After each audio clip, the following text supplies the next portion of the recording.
tuai du lai phẩm kolam tuang zo dar chun le zua chen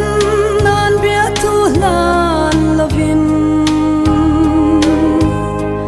sa tuan ram mo ya run irem ta mo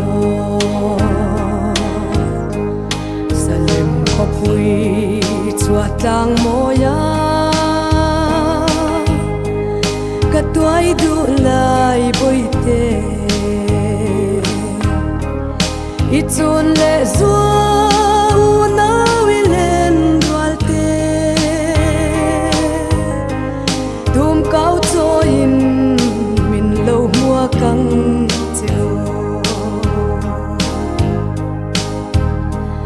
ka tuai du lai sak mel sen siar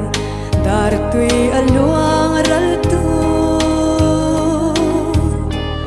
kan phal lo che lam su lang lo ki ro i chun le zua ching mit luai thi su salim khopui chuat lang moya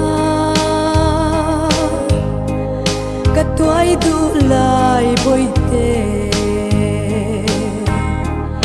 i chun le zua u na wilen rualte tum kau cho in min lo mua kang cheu ring i chan lai ton le kanuam sak mel moi le nui trên nan bia thu tin kim sil sa ila duy lung dam ten zan mu kan ching tuang salim khopui chua tang moya ka tuai du lai boite i chun le zua u na wilen rualte tum kau cho in min lo mua kang cheu om har chun ni tinin katlir salem khopui thar khi da chuan ka tuai lung du tua la lenge lan tu lal pa